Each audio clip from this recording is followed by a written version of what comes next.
Pelo sinal da Santa Cruz, livrai-nos Deus, nosso Senhor, dos nossos inimigos. Em nome do Pai, do Filho e do Espírito Santo. Amém. Meu Senhor e meu Deus, creio firmemente que estás aqui, que me vês, que me ouves.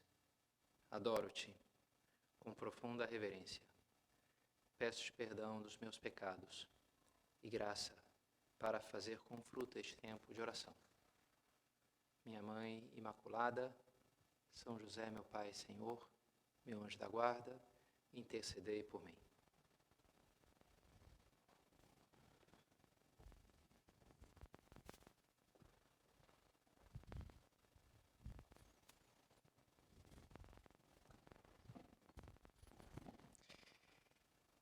Então entrou também o outro discípulo que tinha chegado primeiro ao túmulo.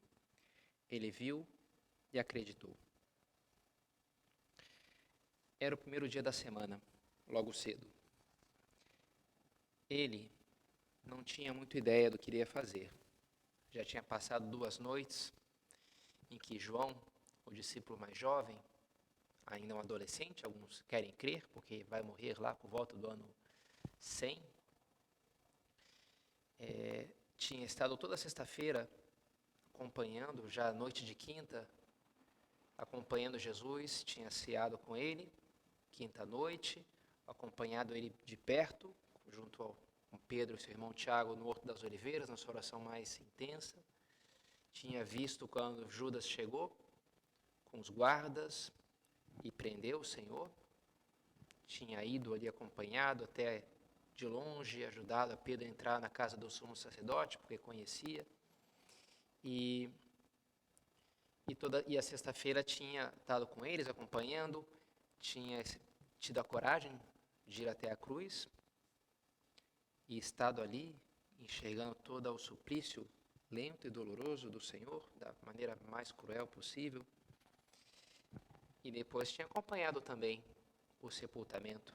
Uma vez que Jesus tinha morrido, tinha ele ajudado a descer, envolver em lençóis, lá no sepulcro que José de Arimateia tinha entregado. Eles não tinham muito o que fazer com o corpo, mas teve esse homem rico e bondoso, José de Arimateia, que ele cedeu aquele sepulcro seu novo. E tinha agora acabado de acordar, era o primeiro dia da semana. Depois de uma noite de sono mal dormida, a pessoa acorda e tinha que se recompor diante da realidade. Bem, onde é que eu estou? Que lugar é esse? Jerusalém, que tinha vindo, né, como uma paulada toda a lembrança dessa situação maluca que estava vivendo, toda aquela situação tão terrível, né? E agora lhe batia uma pergunta também, que era, bem, o que eu faço agora, né?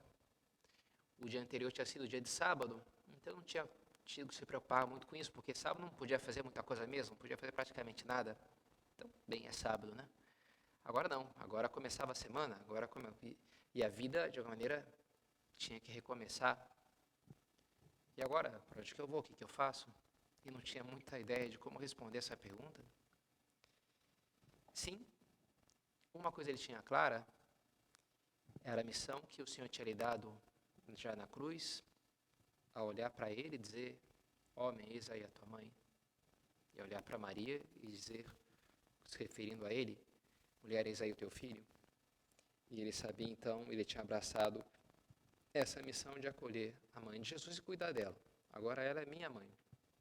E essa era um pouco essa única missão que mais ou menos ele tinha clara, de que isso ele tinha que fazer, como uma espécie de herança bondosa do Senhor para lhe dar um rumo, para lhe dar um norte na vida, né? Mas, e agora, né? O que fazer? Bem, para já quebrar o jejum da noite, comendo alguma coisa ali. Também já tinha acordado o Simão Pedro, que estava ali com ele também no cenáculo. Era um ponto de encontro, de reunião ali dos apóstolos. E enquanto comiam ali um pão com azeite, daqui a pouco abre a porta umas mulheres esbaforidas, e falando todas juntas, e dizendo que tinham acabado de vir do sepulcro onde estavam, onde tinham sepultado o mestre, E chegaram lá, a pedra do sepulcro tinha sido rolada, estava aberto o sepulcro, e elas entraram e não estava ali o corpo. E a gente não entende, né? Como assim, né? Além de tudo que fizeram agora, roubaram o corpo de Jesus, nem deixaram ele descansar em paz. E aí elas falam, não, que tinha ali uns homens vestidos de branco, algumas falam em anjos, que disseram que ele tinha ressuscitado.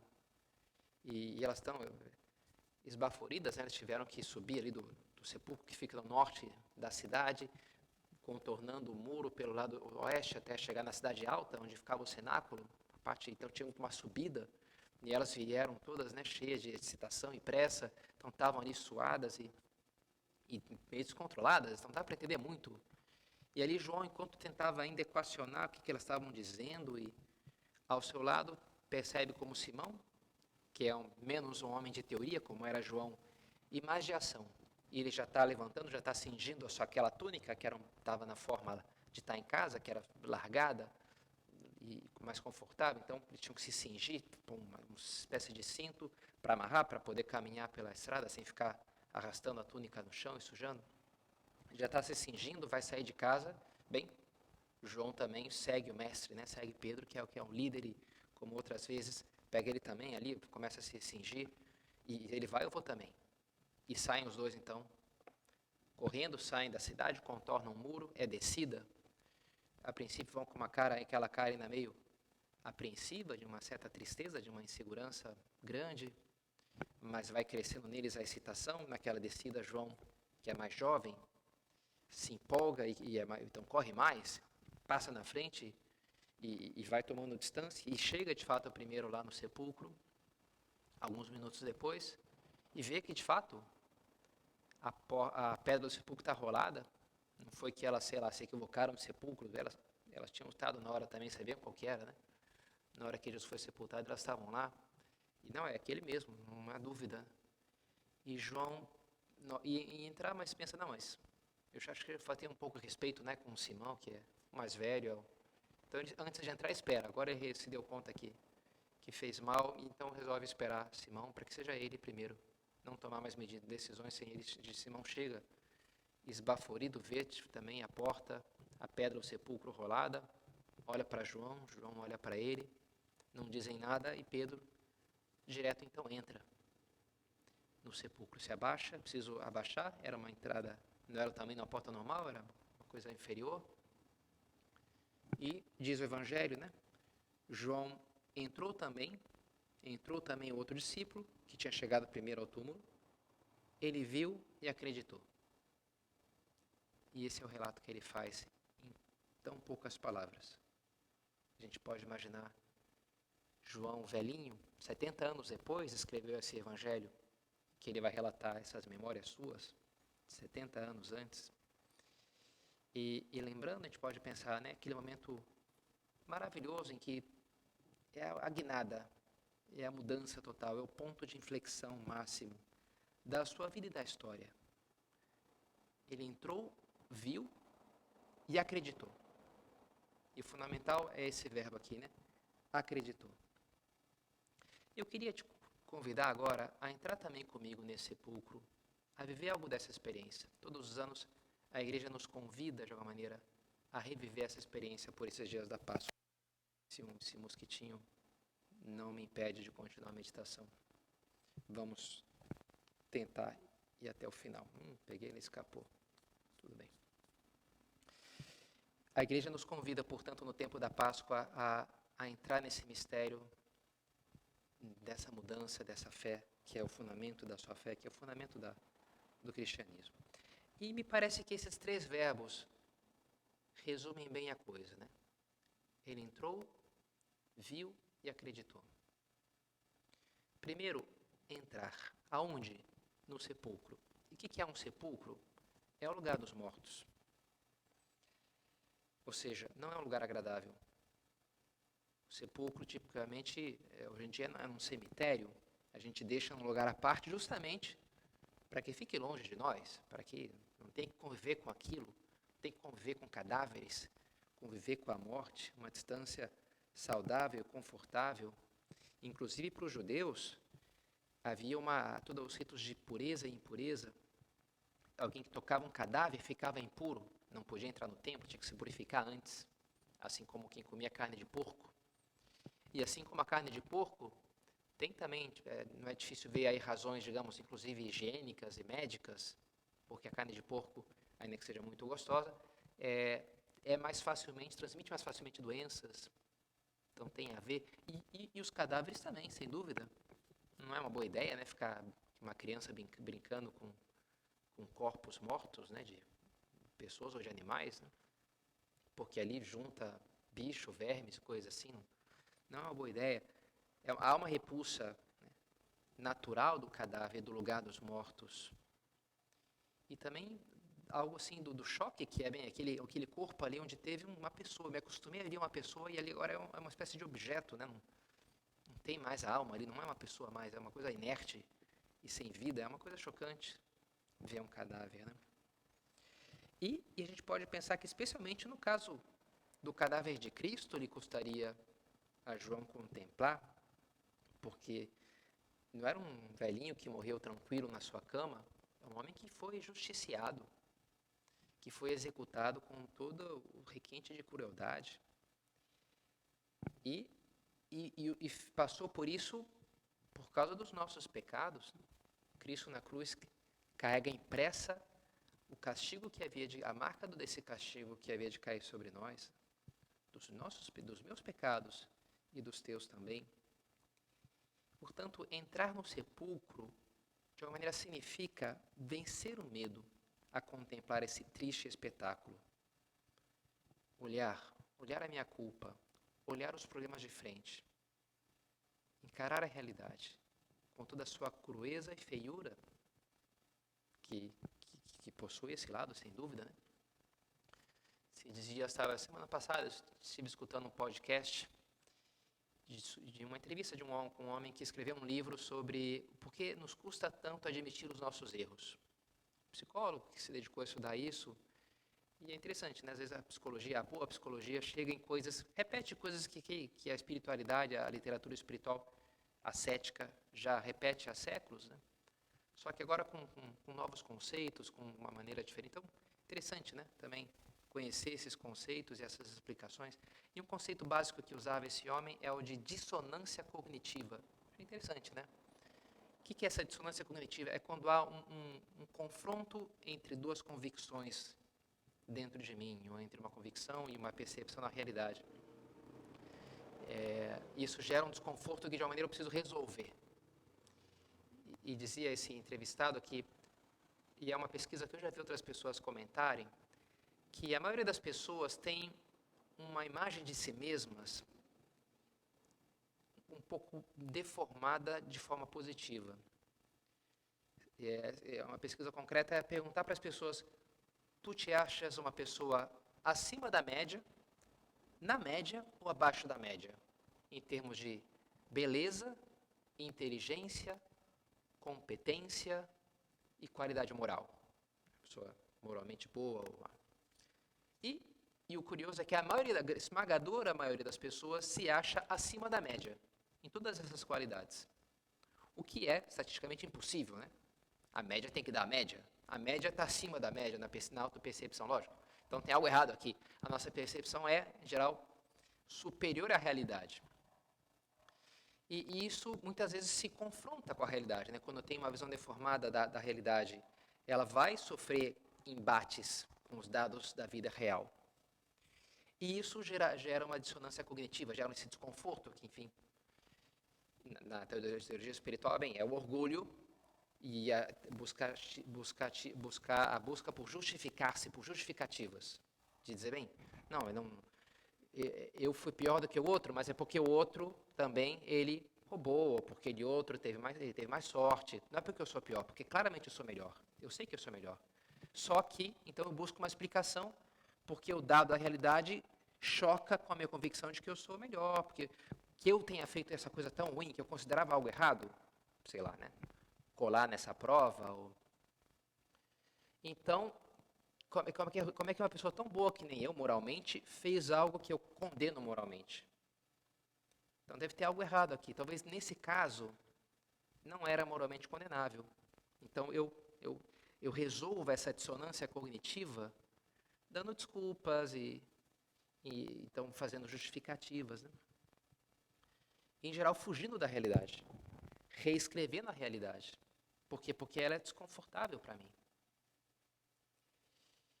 E isso tem muito a ver com essa coisa, me parece, né? Com entrar no sepulcro. Eu fiz errado. Eu não necessariamente sou a pior pessoa do mundo, mas aqui eu errei. Certamente não sou, provavelmente não sou a melhor também pessoa do mundo.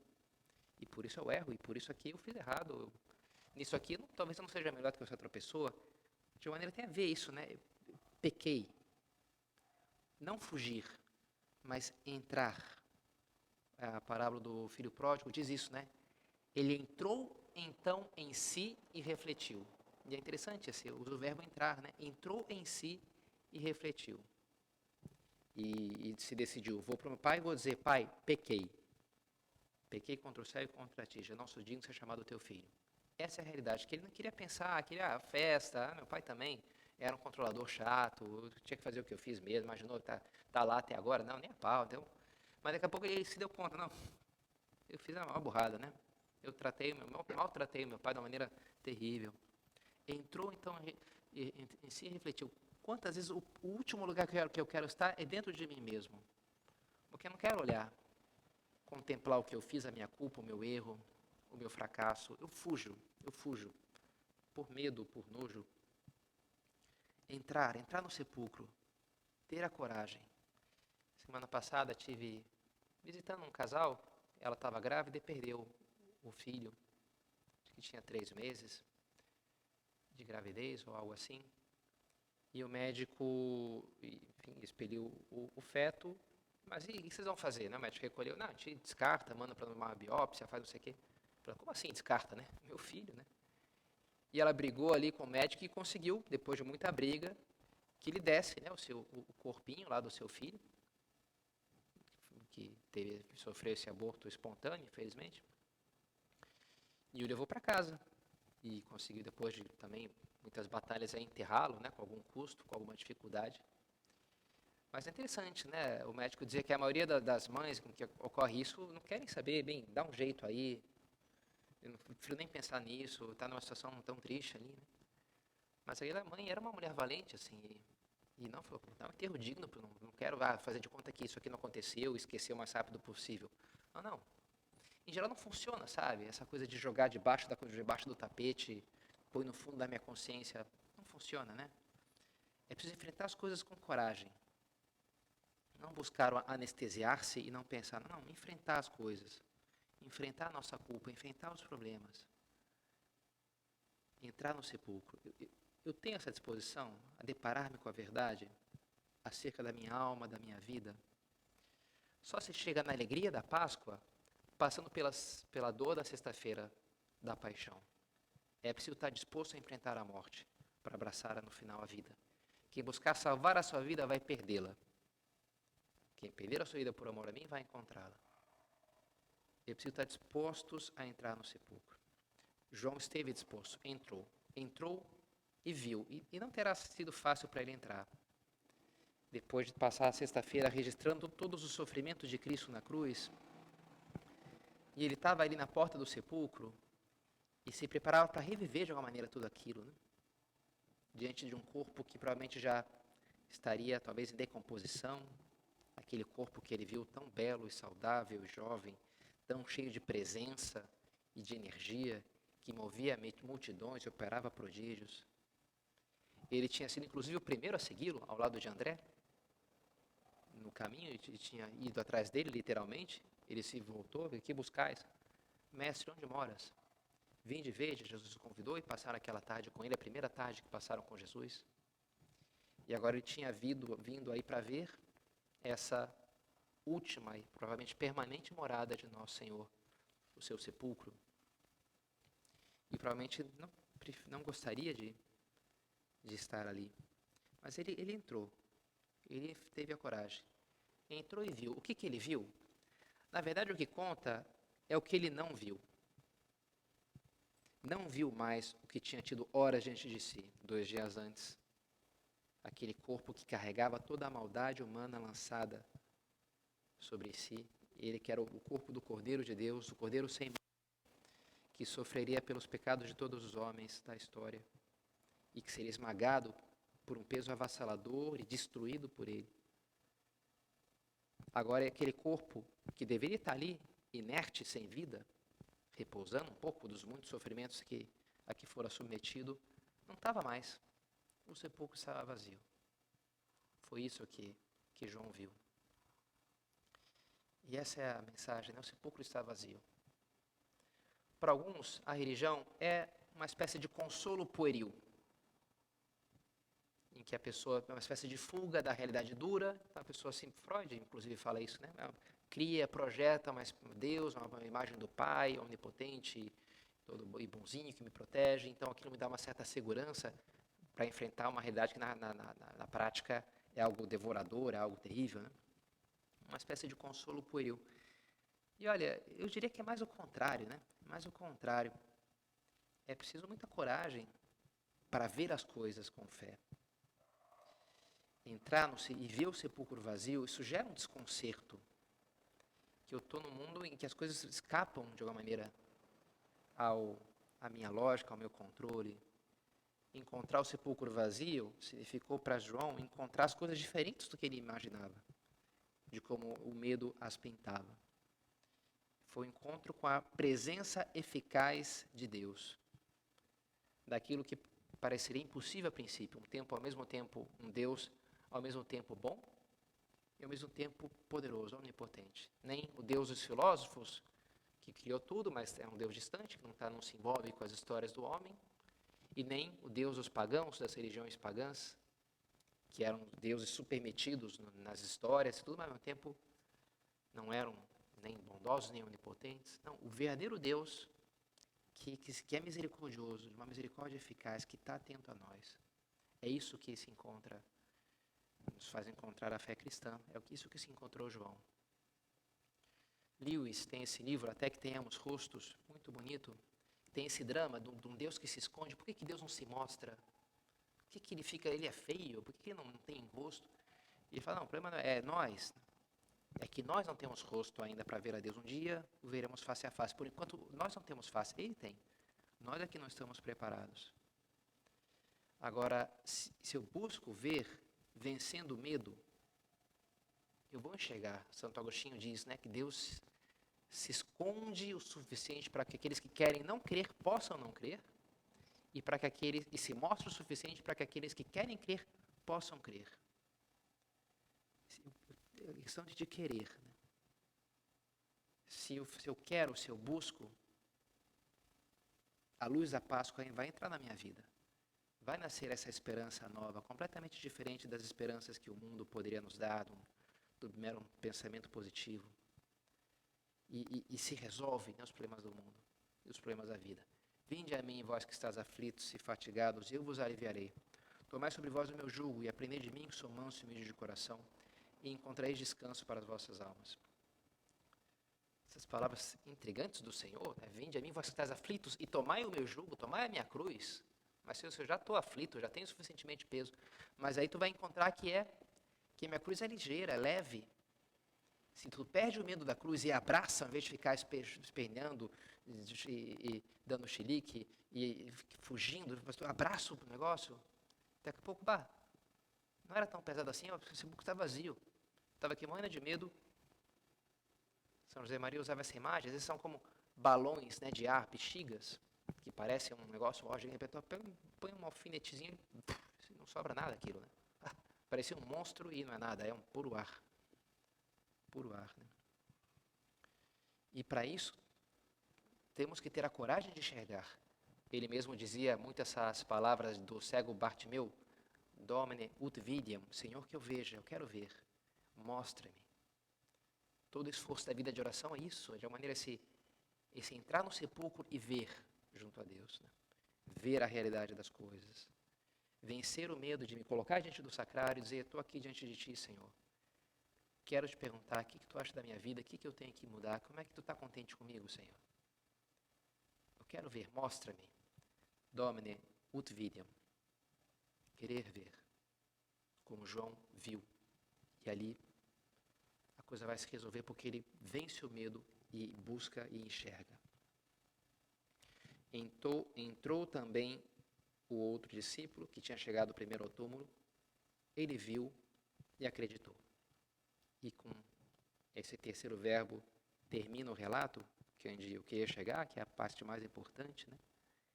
Ele viu e já acreditou. Ainda não encontrou o Senhor ressuscitado. Iria encontrá-lo na tarde desse dia.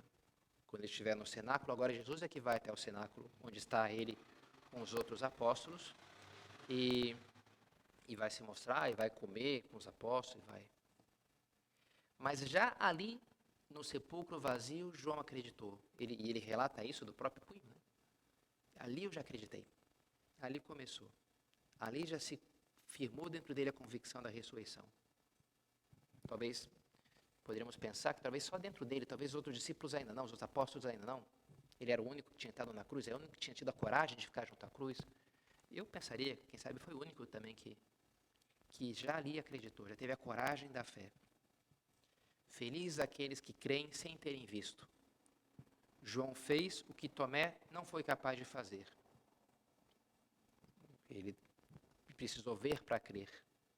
E não é à toa que Jesus elogia uma atitude e repreende a outra. Felizes os que vêm sem terem visto. Por quê? Porque a fé envolve de alguma maneira a nossa liberdade, uma escolha nossa, que vai terminar por nos definir de alguma maneira.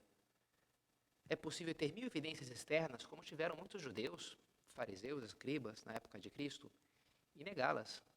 Jesus chegou a falar, mesmo que na parábola do rico e pulão, do pobre Lázaro, mesmo que um dos mortos ressuscite, nem assim acreditarão. É possível, né? Se eu não quero, eu não acredito. Eu prefiro o conforto do desespero. É curioso isso, mas tem essa coisa, né? Um certo conforto do pessimismo, do niilismo, da falta de fé e falta de esperança. Existe um certo prazer na força, né?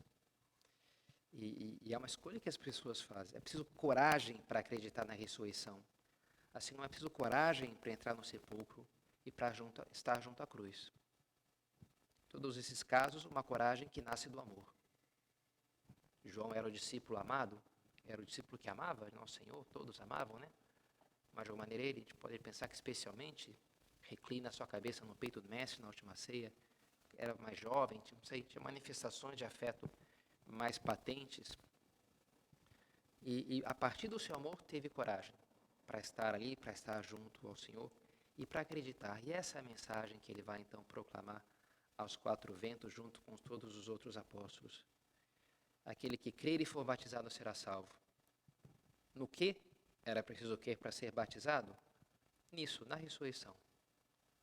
São Paulo aos Romanos é mais explícito, porque se tu com tua boca confessares que a Jesus como Senhor e em teu coração creres que Deus o ressuscitou dentre os mortos, serás salvo. Essas duas coisas que ele diz aqui, né? Que de uma maneira se equivalem. Cristo é o Senhor, ressuscitou, é Senhor da vida e da morte, e é o meu Senhor da minha vida e da minha morte. Eu renuncio a minha própria vida por Ele. E confesso como Senhor e acredito na sua ressurreição. Esse é o anúncio, essa é a proposta de fé que faziam os apóstolos e que nos faz a igreja 2000 anos depois. Há uma tradição litúrgica dos ambãos. O ambão é o lugar onde se coloca, onde se proclama a palavra de Deus. Na missa tem o altar e tem um ambão. Se coloca ali o lecionário, se faz as leituras e a leitura do Evangelho. E há uma tradição de pôr a forma do ambão em forma de águia. Eu já vi algumas igrejas em Roma assim, né? O corpo da águia e as asas abertas sustentando então onde se coloca o livro. E além de ser uma forma que casa mais ou menos com a necessidade, a utilidade da coisa, tem um apoio assim mais ou menos inclinado para pôr o livro, também existe uma simbologia referida ao próprio São João. A águia é o símbolo de São João. Cada um dos 4 evangelistas tem um símbolo, quase todos os santos. O símbolo de João é a águia. E, portanto, o ambão é de onde se proclama o Evangelho, a Boa Nova. E ele foi o primeiro que relata o Evangelho, que viu e acreditou. Acreditou na Boa Nova. Acreditou na ressurreição, que essa é a Boa Nova. E esse é o núcleo da nossa fé.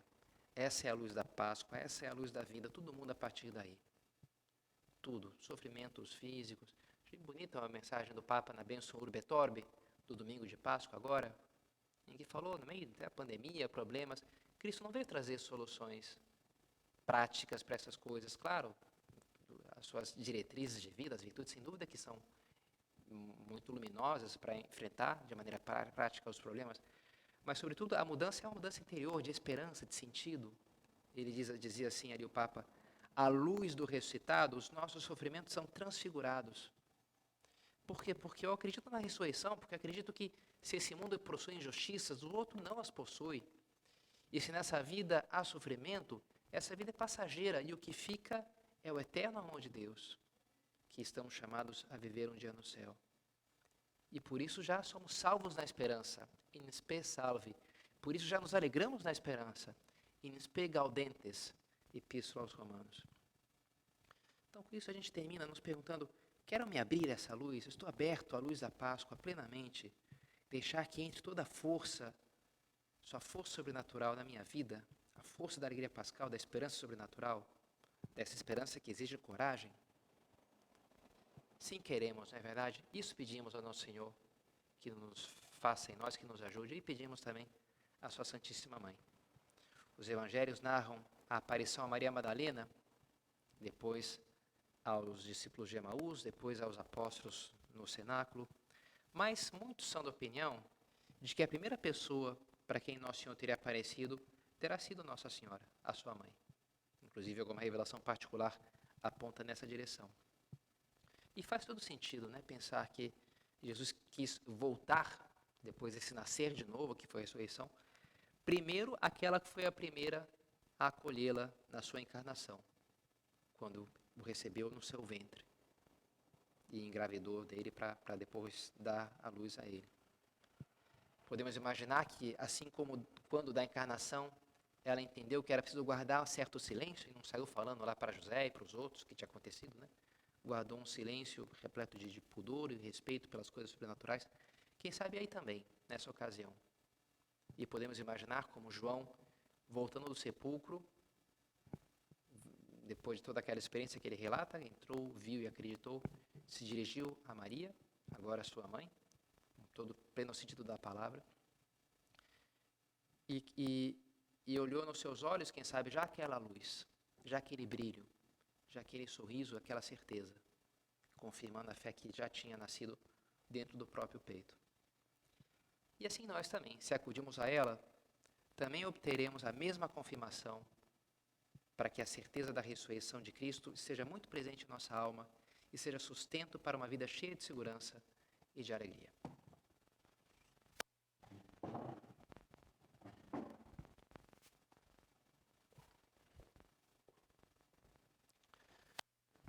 Dou-te graças, meu Deus, pelos bons propósitos, afetos e inspirações que me comunicaste nessa meditação.